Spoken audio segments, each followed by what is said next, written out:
This video spoils a lot about Silent Hill F, and very quickly, you've been warned. In Silent Hill 2, there's a part near the end where you go down a very long tunnel. It leads you to the prison, which certainly couldn't be located this deep. You make several frightening jumps down into the unknown, and end up in a labyrinth with no map to guide you. This journey is symbolic, as it represents James taking a deep dive into the mysteries of his own mind, exploring his guilt.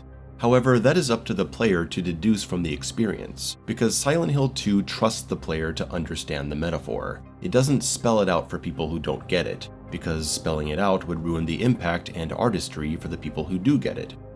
On the other hand, there's Silent Hill F. The road twists and turns. It's like I'm walking through my head. I could stop the video right here, the point has been made. There's a lack of subtlety so severe it would make Silent Hill Downpour cringe. Silent Hill F seems to think we are so dumb that we need every theme and message beaten into our heads and screamed at us in the most obvious ways possible, all the time. For those of you wondering why some Silent Hill fans are not happy about the newest entries, this is a big part of it. Hinako's father is abusive, do you get it, after the 5th flashback of seeing his behavior acted out blatantly? Hinako doesn't fit into typical gender roles, do you get it, after the 20th time the game comments on it? So much for subtext and picking up on hints. Don't worry, I'm not going to start ranting about feminism, I'll leave that for channels who specialize in that shit. This video is going to be very harsh. I put this warning here because there are people who watch my content who do not like this side of me. So if you're one of them, tune out now. It's been a great year of great video games. I haven't done a single negative video all year, but things are about to get really ugly. Let's make one thing clear right away. The only reason this game is called Silent Hill is because of marketing. Konami has made it very clear that this resurgence in their support for the Silent Hill franchise is no different than their previous whoring out of it for pachinko machines. Only now the pachinko machines have suits and ties on as they hold martinis to make you think they're classy. Silent Hill is just a name you slap on a product to lend it whatever credibility the series has left, draining it of its life force until there's nothing remaining like they're the old farts from Cocoon. I feel tremendous! I'm ready to take on the world! Ow! Ow! I'm fucking shocked! I had no idea it could be this bad.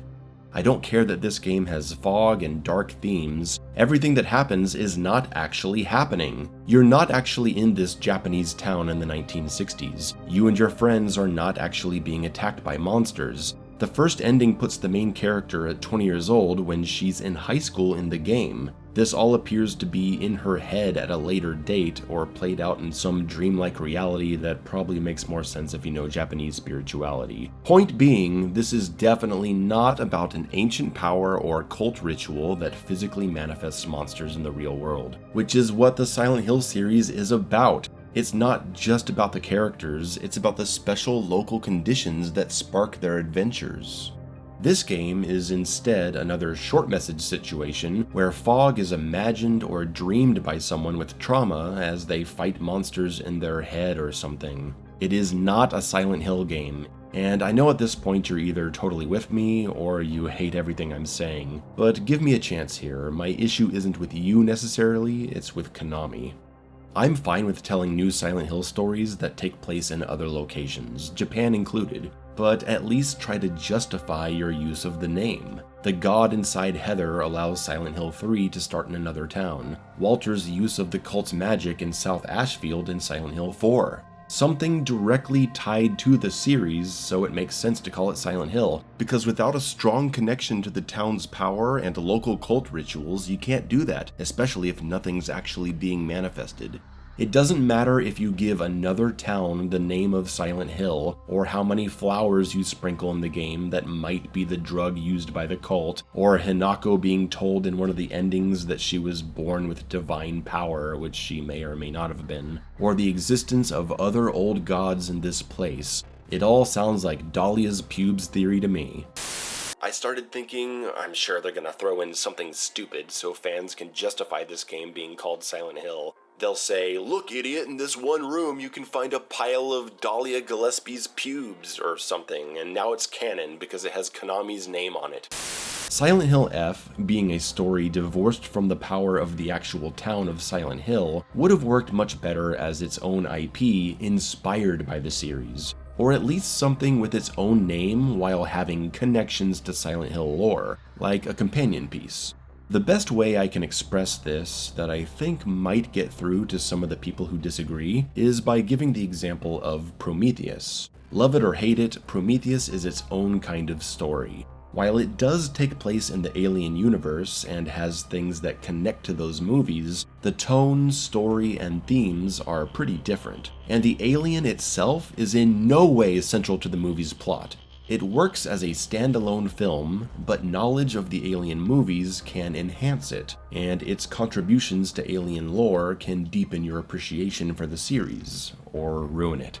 However, Prometheus would be a very bad Alien movie. That's why it's not called Alien Prometheus. If it had Alien in its title, which it did in early script concepts, people would rightfully be upset at it for not being about the alien, and for being so freaking weird.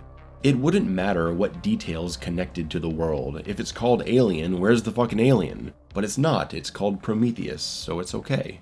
That's what Silent Hill F feels like to me. It's Prometheus, but with alien in the title. It has some ties, some parallels, but it is not a Silent Hill game, and some of us are tired of seeing the name thrown around like this. If you think we're stupid for being so upset over the use of a name, you're free to think so. But to me, it's a big deal, and my frustration comes from 2 decades of seeing the series mistreated, and recent actions of the publisher trying to redefine and retcon the series to make it about anything other than the special place of Silent Hill purely for profit motives. In January of 2024, Konami committed the ultimate public embarrassment by releasing the 2-hour fake video game Silent Hill: The Short Message as a way to test the waters, to see just how far the fanbase will bend over backwards to defend the company's awful decisions, and how far forwards they'll bend over while Konami unzips their pants. The short message exists for one reason and one reason only: to launder what is called Silent Hill phenomenon theory, which has done irreparable damage to the series by officially establishing that Silent Hill-like events can happen not just outside of the town of Silent Hill, but without any connection to the special powers of that town that caused the original game's unique events in the first place. Because now it's really all just a psychological condition that makes people see fog and monsters with no connection to a supernatural force. We ignore the mysterious power the land around Silent Hill has been known for ages, the power the Native Americans spoke of before the settlers came. A town where ships disappeared on the waters and where soldiers were tortured at a Civil War prison camp. We ignore the acts of religious fanaticism that led a psychic child to give birth to a literal god. We ignore that it is supernatural power that causes monsters to appear and to shift reality. Whether it be Alessa's projected nightmares or James's inner guilt, it is real, it is happening, it is not all being played out in people's minds. They've taken what makes this town special and diluted it by saying what happens in Silent Hill can happen anywhere for whatever reason. And doesn't that just cheapen the whole project, turning it into something that's not a unique phenomenon in a special place? Aren't Freddy Krueger and Pennywise a little more interesting as local villains specifically terrorizing one place instead of popping up everywhere around the world? Not that those series haven't been bastardized too, but you get my point. Silent Hill phenomenon theory may not be what every game goes by going forward, but it is a clear sign from Konami that they're just gonna do whatever and fuck the town of Silent Hill and its ancient power and its history. We want to make games with fog and monsters and nightmare worlds and call them Silent Hill because it's marketable, as clearly stated by their company mandate regarding this direction. But Mayo, if they keep forcing games to be connected to the town somehow, it'll get boring. Then stop! Make something else! Silent Hill is more than its characters, its themes, and its style of horror, which are not exclusive to the series. Much of this stuff can be found in other games and movies, whatever media you consume. The Machinist is an excellent psychological horror film with characters that would be right at home in a Silent Hill game. The main character is riddled with guilt, having horrific, bizarre experiences that blur reality. The themes and imagery are very Silent Hill 2 specifically. But it's not a Silent Hill story because none of what's happening is being caused by the town's power or the cult's magic. Even if you added monsters in the fog, that wouldn't make The Machinist a Silent Hill story. And that's what they're doing. They're adding monsters, fog, and little lore connections to stories that aren't Silent Hill stories, and saying that's enough. Jacob's Ladder is very Silent Hill, and is in fact a direct inspiration for the original games. But you couldn't just call it Silent Hill Jacob's Ladder because it has nothing to do with the town. Do you at least see where I'm coming from?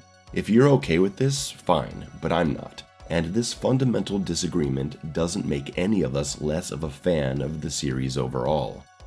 Unlike the short message, Silent Hill F is at least a real game, and my god is it a tedious one. Of course, just like every horror game these days, it has to be filled to the brim with notes. Notes about this, notes about that, notes about every member of your family and your friends, notes about the town, notes about school, notes about plants, notes about pimples on your ass. Long gone are the days of horror games where you could play for a long period of time without stopping to read something, which made the occasional discovery of notes far more interesting.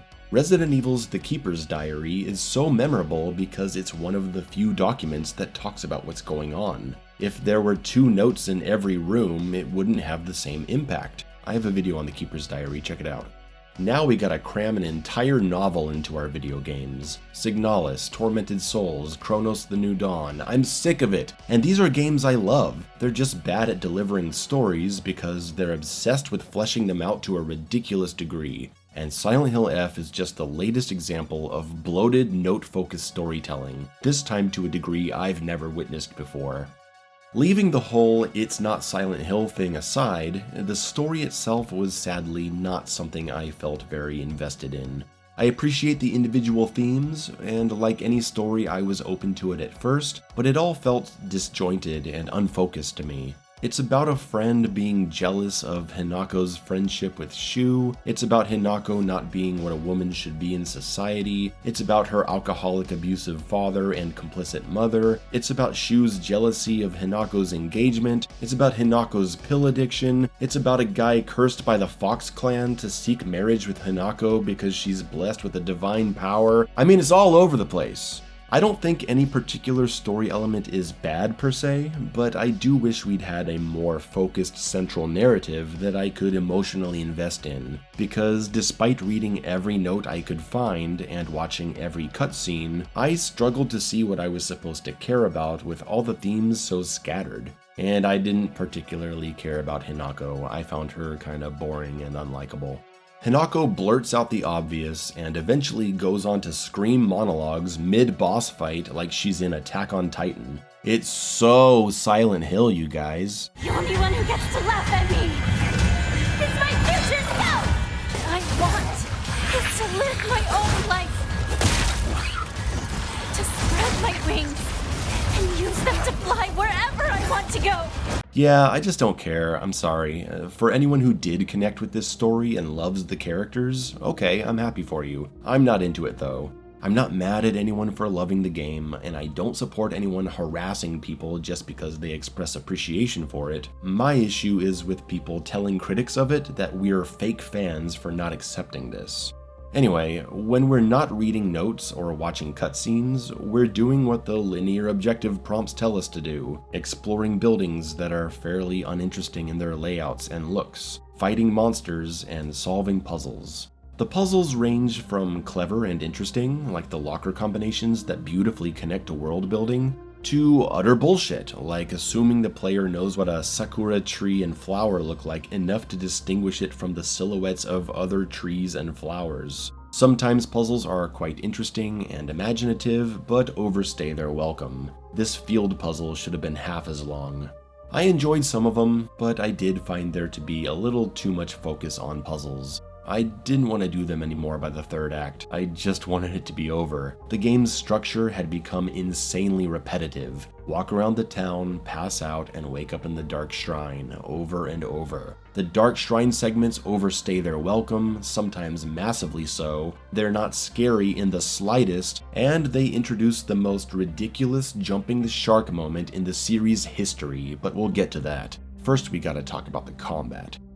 The idea of a melee-only Silent Hill was intriguing, I can see that working, However, the problem is that people always say old Silent Hill combat is bad. It's alright in SH1, but SH2, SH3, eesh, yeah, it's bad. But it's also not very difficult, and there's not much emphasis on it, because the games aren't about that. You avoid a lot of it, you have a lot of ammo, enemies go down easily, certain melee attacks are totally broken. The game's strengths are the world, the horror, exploration, atmosphere, story, music, etc. And when you try to make the combat better with more mechanics, more enemy behaviors, you start creating a stronger emphasis on combat, and you want to use it a lot more in your game. That's why Homecoming has so much combat. That's why the Silent Hill 2 remake has so much combat. That's how Resident Evil 4 unexpectedly turned into an action game. And that's why a crazy amount of Silent Hill F is fighting monsters. It's like they're afraid people are gonna think the game is boring if they aren't constantly murdering. So much fighting, long drawn-out boss fights, giant tanky masses, fast enemies with leaping grabs, bizarre random feeling attack behaviors, specific moments open to counterattack that just sometimes won't trigger even if you're calmly waiting for it. Don't you just love getting hit by enemies as you're going through door animations or crawling under something? Who programmed this mess? Don't you just love your weapons constantly colliding with walls or even bouncing off enemy weapons? Don't you just love getting pushed back into a corner so the camera zooms into your character, blocking your view? Don't you just love enemies bursting through walls or doors to instantly grab you? The weapons mostly feel pretty similar, and there's nothing else you can do besides dodge, counter, and swing, which is why it gets boring. There's too much combat for such a limited set of attack options. And because this game is melee focused, you know what that means. It has to be a poor man's ARPG. We have to memorize a bunch of weird delay attack patterns, we have to dodge and perfect dodge away, we have to instantly react for counter hits, we have enemy lock on, we're upgrading our character stats and equipping buffs, we have a dozen different spells for healing, stamina, and sanity, with varying degrees of effectiveness and extra abilities, instead of the simple selection of items we had before. Do we need 6 different healing items, plus stamina and sanity items? We can't even use items in the inventory anymore. No, we have to put them in a quick use slot, forcing us to heal or regen stamina in combat like we're playing Dark Souls. Thanks guys, thanks, just what I wanted. I should have known this was gonna suck, considering their big reveal stream was 90 minutes of Konami patting themselves on the back and talking about anything other than the gameplay. Oh, the art, the characters, the world. Not a second of gameplay in that presentation, because they knew it was bad. Everywhere you go, there's combat. But even if you are skipping past enemies, which to be fair you can do in a lot of situations, the game features many forced combat sections, locking you into rooms until you kill everyone. The last third of the game is full of it, and the combat feels so bad. So bad. Clunky, cheap, and slow, with the most ridiculous level of hit stop maybe in any game ever, grinding the game to a halt with every swipe, especially when hitting multiple enemies. Everything you do feels terrible, and that sucks when the game wants you to do it all the time. I tried to get it over with quickly using heavy axe attacks and charging up my sanity meter attack for quick stunning hits, but it's always awful. Whether you're playing on hard mode and really challenging yourself, or switching to story mode to just push through the game, it is a tedious, never-ending, repetitive nightmare. Then it jumps the shark. In the Dark Shrine, Hinako loses her arm and gets a fox arm attached in its place, and I thought, oh, this better not be a combat mechanic.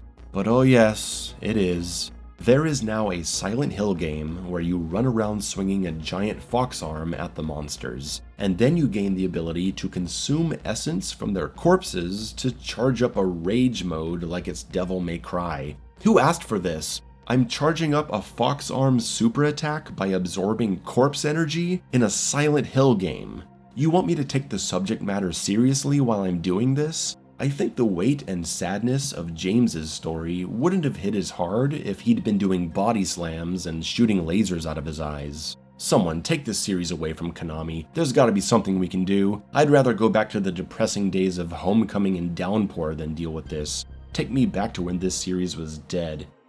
The constant, forced, drawn-out combat rooms eventually ruined any interest I had in what was going on in the story, and that's quite an accomplishment. I don't think a game has ever done that to me, so congratulations Silent Hill F. You're the first game to kill its story through combat. I simply cannot understand how anyone could enjoy what's going on here, and I try to be understanding of experiences that aren't for me. Different tastes and all that. We don't have to like the same stuff. This makes no sense to me though. There are people that actually think this shit is not only tolerable, but in fact great and really fun. They're all over the internet trying to gaslight me into thinking this is amazing combat. There are people... Hey, come here. Come a little closer, I gotta tell you something. There are people out there, people who walk among us, that actually play this game multiple times. They engage in this combat the whole way through for a second, third, even a fourth playthrough. It could be your best friend, your brother or sister, maybe even the person you sleep next to every night. If you catch on that someone you love might be doing this, slowly back away from them. Don't let them know something's wrong. Just find a way out. Call the authorities, and maybe you can get them the help they need before they do serious harm to themselves or someone else. By the time I got to this mission, I'd had enough. I was close to the end, but I was being asked to run back through the entire town chasing the fog monster, fighting mobs of these bullshit enemies to lower the barriers blocking the path. This goes on, and eventually I said, no thank you. I'm out. I'm fucking out.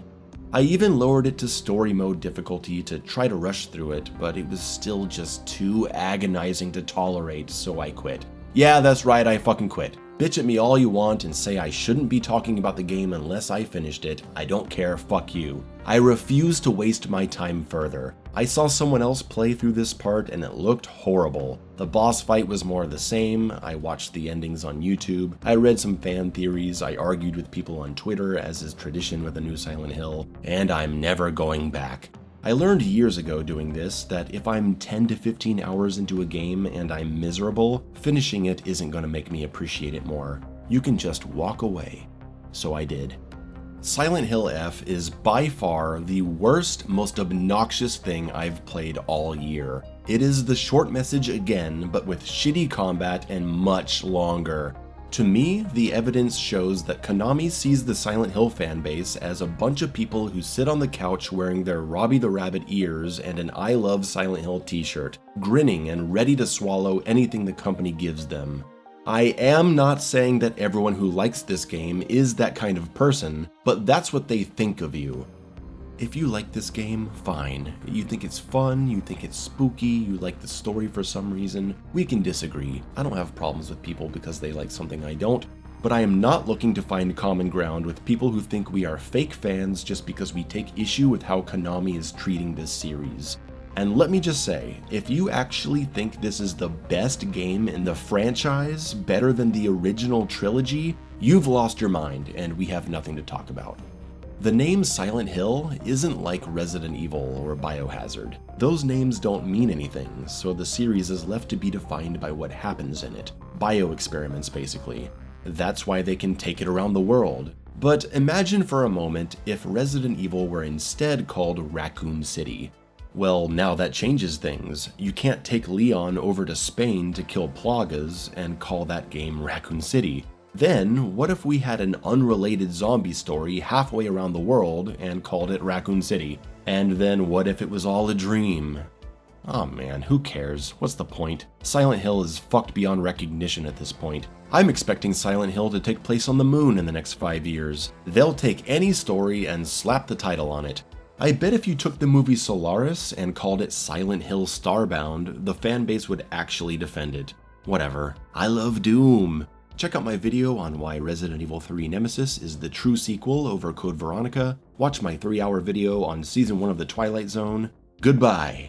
I leave my life, and I bid you adieu.